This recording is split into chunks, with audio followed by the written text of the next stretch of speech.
After starting out shooting music videos in the 80s, Bill Pope progressed into being a highly experienced feature film DP responsible for photographing many high-budget Hollywood movies. At the core of his work, he focuses on collaboration and using the structure that directors provide to fill in the story's tone visually. In this episode of Cinematography Style, I'll go over how Bill Pope broke into the world of film, look at his philosophy and ideas on cinematography, and go over some of the gear and equipment that he uses to execute his work.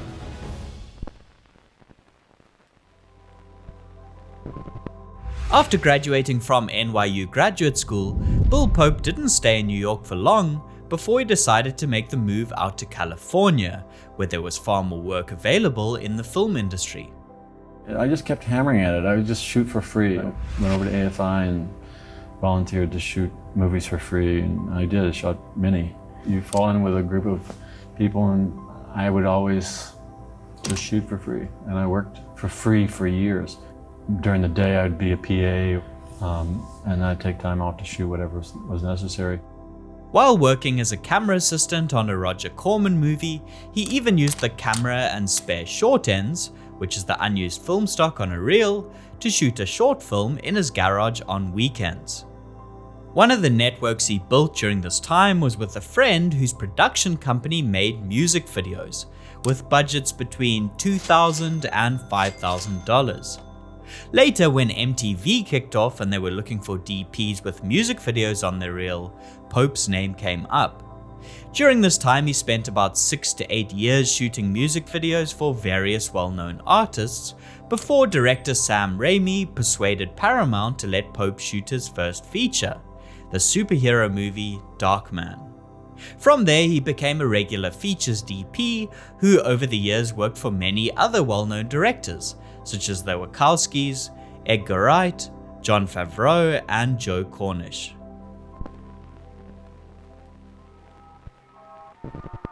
I would say to a young cinematographer, the most important thing you have is relationships. And the earlier you form them, the better you're going to be.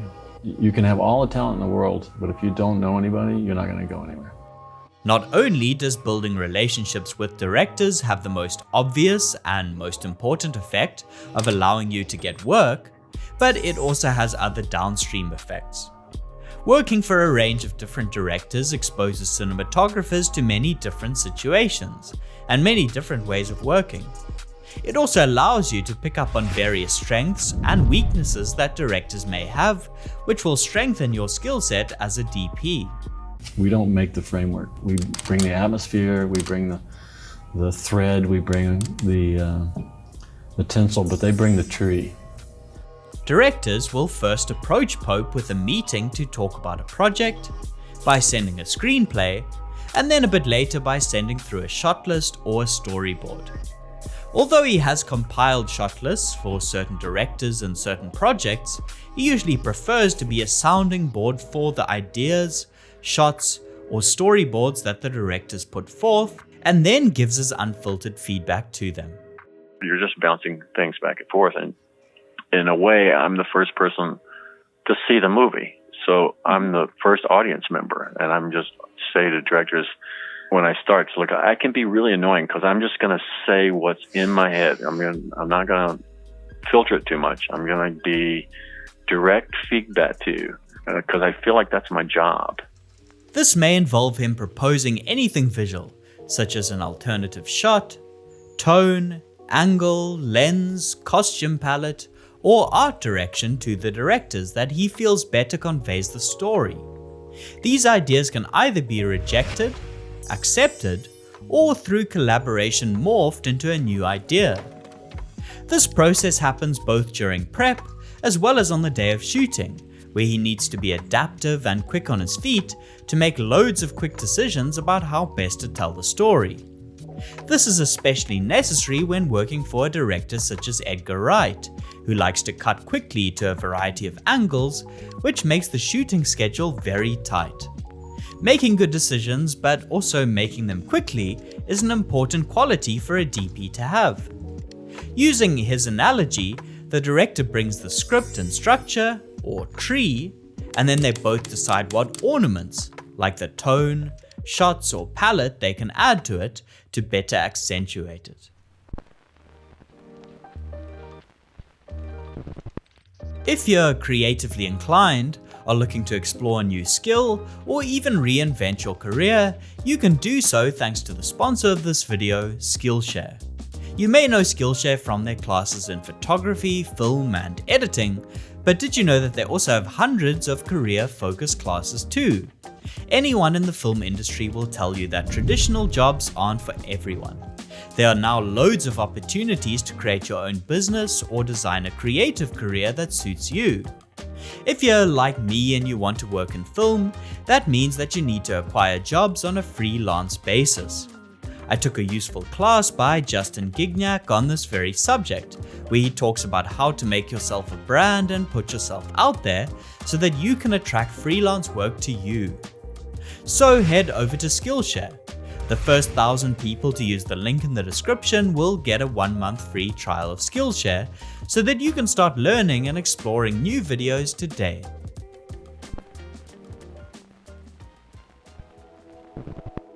Since he started his career in the 80s, long before the first viable digital cinema cameras were released around the early 2010s, much of what he has shot was done using film.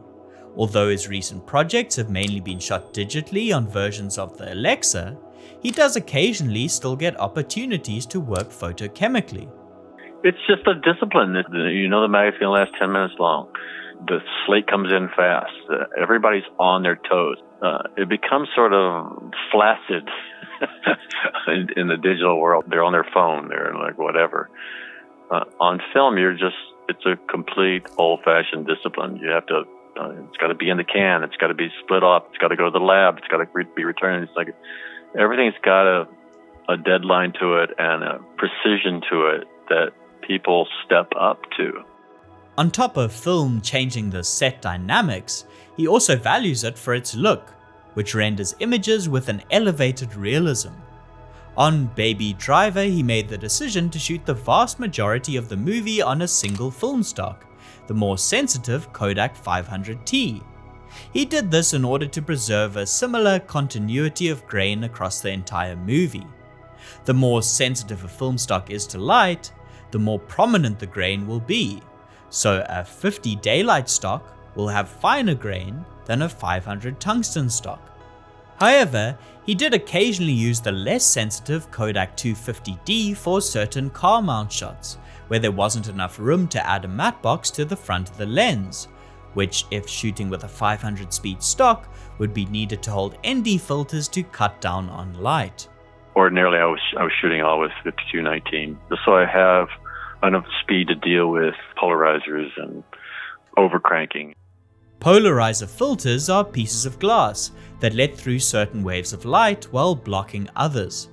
Practically, this filter can be used to either introduce more contrast to darker tones, most commonly in the sky, or to reduce or manage reflections, for example reducing the reflection seen when shooting through a car window. However, this filter also reduces the amount of light let into the camera by around 1 stop. Therefore, Pope chose a faster film stock that was more sensitive to light to counteract this. He also mentions overcranking. This means shooting at a frame rate which is faster than the regular 24 frames per second most commonly used. If the frame rate is doubled to 48 frames per second, it creates slow motion, but it also reduces exposure by 1 stop. So, again, choosing a more sensitive stock helped counteract that. This overcranking was taken to the extreme on The Matrix, which was also shot using sensitive 500T for interiors.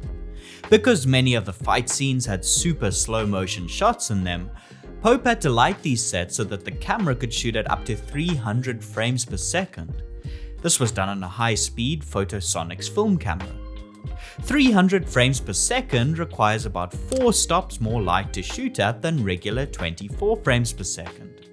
This means that to get to a shooting stop on the lens of T2.8, he had to light spaces at least 4 stops brighter at T11. This is fine when shooting exteriors lit by strong sunlight, but is far more difficult when shooting the many interior sets or night scenes, which required many high output film lights. For the lobby scene, which was shot with high frame rates, the idea was to add an ambient top light to the space and then key the scene with a side light. This sounds simple in principle, but getting to this super bright level of light required doing this on a massive scale. His team rigged 1,000 tungsten parkans to the roof for ambience, and about 9 high-output tungsten Dino lights that side-lit the scene through 12x12 grid cloths that softened the light. It also meant that any practical lights that could be seen in the shot had to be custom built using Pyrex, and specially fireproofed so that the extremely high-output hot sources of light didn't start any fires. While most shots in The Matrix were achieved on practical sets, there was also some visual trickery, such as the iconic bullet dodge shot. Rather than trying to physically move the camera around the actor extremely quickly and shoot in extreme slow motion, Pope's team instead created a rig that mounted many stills cameras placed around the actor in a green screen studio. They could then use an image from each camera sequentially so that it gave the illusion that the camera was moving. This shot of the actor was then cleaned up and dropped into an environment to achieve the famous circular slow motion shot. One of the metaphorical ornaments that was hung on the Wachowskis' metaphorical tree was how they used color. The real world in the film was devoid of sunlight, so was always lit to a cool, bluish color temperature, while the artificial, computer-generated world of The Matrix had a sickly green tint to it, inspired by the color of the curses of the time. When working on these larger action-based movies that require getting lots of different shots, he'll often shoot with multiple cameras to maximize the coverage he can get. This means hiring crew, such as camera operators and dolly grips, who will technically collaborate with him to frame the images and influence the camera movement. Any director likes to have other filmmakers around them. You don't want a piece of meat who's not going to give you an opinion. You want people who are smart and are contributing all the time. I always consider operators and dolly grips to be part actor. They have to be able to interact with the actors themselves and feel the drama, because the actors are never going to do it twice the same way. You have to feel it. You have to be one with them. The movies he shoots often use smooth dolly movement to tell stories by doing things like pulling out from an important object to reveal context, or very slowly pushing in with the camera to elevate an emotional scene or experience the character is undergoing. Each camera move is another little ornament for the tree. He's used both anamorphic and spherical lenses, but does have a tendency of shooting grander action stories in the anamorphic format, often on Panavision anamorphics such as the G series, T series, or older C series lenses. When deciding where to place multiple cameras, it's useful to have a viewfinder or pentafinder to more accurately find the frame before placing the heavy cinema cameras in place or laying dolly tracks. There are a few photos of him using what looks to be an interesting viewfinder from Kish Optics, which has a video tap inside which can send an image to a little monitor. This makes it easy for both himself and the director to evaluate and find the right frame. The diversity of the films that he shot makes it tricky to pin Pope down to only one particular photographic style. Rather, he works in a close collaborative relationship with each director in a different way, acting as a sounding board for their ideas and providing his own perspective on how best to elevate and execute each story visually using his deep experience and knowledge of cinematography. This has been another episode of Cinematography Style. As usual, a special thanks to all the patrons for your continued support of the channel, and also thanks to everyone who views and gets something out of these videos. Otherwise, until next time, thanks for watching and goodbye.